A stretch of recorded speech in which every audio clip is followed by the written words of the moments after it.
క్రీస్తునందు సహోదర సహోదరులకు మన ప్రభు అయిన యేసు క్రీస్తు నామములో నా హృదయపూర్వక వందనాలు తెలియజేస్తూ ఉన్నాను.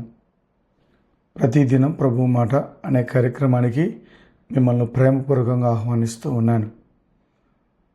ఈరోజు ప్రభు మాటగా రోమీలకు రాసిన పత్రిక 8వ అధ్యాయం 1వ వచనాన్ని మనం చదువుకుందాం. కాబట్టి ఇప్పుడు క్రీస్తు యేసునందున్న వారికి ఏ శిక్ష విధియు లేదు. దేవుని బిడ్డలారా, మరొక దినాన్ని దేవుడు మనకు బహుమానంగా ఇచ్చాడు. మీరందరూ బాగున్నారు కదూ? మనం తరచుగా చేసినటువంటి తప్పు వలన, పాపం వలన అపరాధ భావాన్ని ఫీల్ అవుతూ ఉంటాం. ఈ అపరాధ భావం మనకు భయాన్ని కలిగిస్తుంది. ఈ అపరాధ భావం మనల్ని బాధ పెడుతుంది. ఏ మనిషి అయినా తాను చేసిన పొరపాటును బట్టి ఏదో ఒక క్షణాన బాధపడుతూ మదన పడుతూ ఉంటారు. మరి ఈ మాట మనకు ఏమిస్తుందో తెలుసా? ఆశనిస్తుంది. క్రీస్తునందు ఉన్న వారికి ఏ శిక్ష విధి లేదు. దేవుని వాక్యం చెబుతుంది, తన ఏకైక కుమారుని, అద్వితీయ కుమారుని యందు విశ్వాసం ఉంచు ప్రతివాడు నిత్య జీవం పొందినట్లు ఆయనను మనకు అనుగ్రహించెను. యేసు క్రీస్తు యొక్క రక్తం మన ప్రతి పాపమును కడిగి మనల్ని పవిత్రపరుస్తుంది. యేసు రక్తం మనల్ని పవిత్రపరచడమే కాదు, శిక్ష నుండి మనల్ని విడిపిస్తుంది.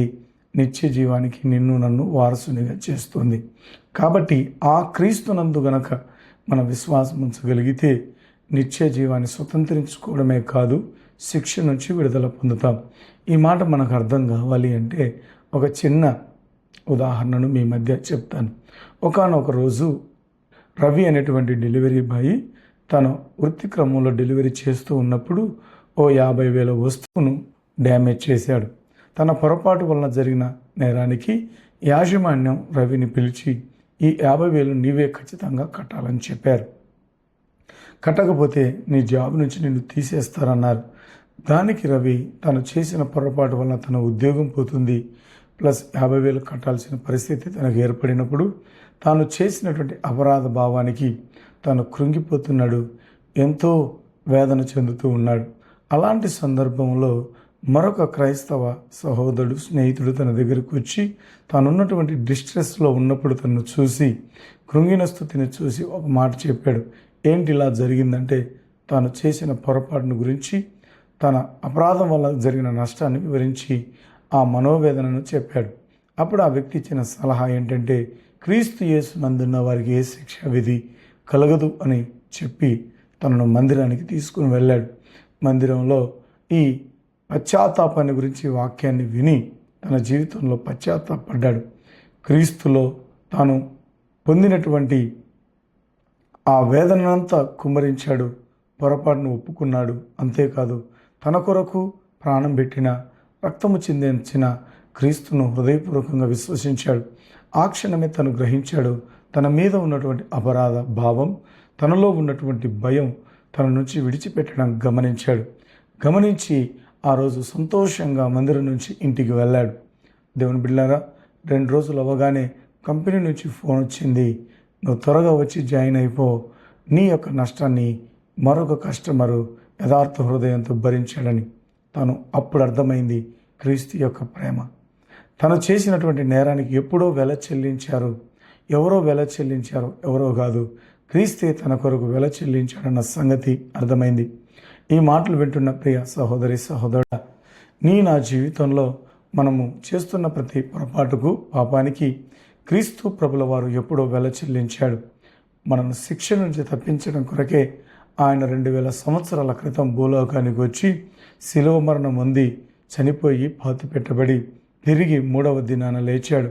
ఇంత గొప్ప యాగం, శిలువ కార్యం ఎందుకు చేశాడో తెలుసా? నిన్ను నన్ను మన యొక్క పొరపాట్ల నుండి, పాపం నుండి విడిపించి స్వతంత్రులుగా చేయడానికి, శిక్ష నుండి తప్పించబడడానికి. అయితే నేనేం చేయాలి? ఆ క్రీస్తును విశ్వసించాలి, నీ పాపాన్ని, పొరపాటును ఒప్పుకోవాలి, తద్వారా నిత్య జీవానికి వారసుడు అవ్వాలి. అలా మనం ముందుకు సాగుదాం. తల వంచండి, ప్రార్థన చేసుకుందాం. దయగల ప్రభువా, ప్రేమగల మా తండ్రి, నీవెప్పుడో మా కొరకు వెల చెల్లించావు.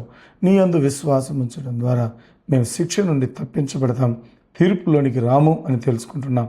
అట్టి గొప్ప ఉన్నతమైన అనుభవాన్ని కృపను రక్షణ దయచేయమని యేసు ప్రభునామమున అడుగుచున్నాము తండ్రి. ఆమెన్. శిక్షకు పాత్రుడనయ్యా, రక్షణ తెచ్చితివయ్యా. శిక్షకు పాత్రుడనయ్యా, రక్షణ తెచ్చితివయ్యా. అక్షయ భాగ్యమునియా, మోక్షం భుజోపితివయ్యా. అపరాధిని యేసయ్యా, కృపజోపి బ్రోవుమయ్యా. దేవుడు మిమ్మల్ని దీవించును గాక.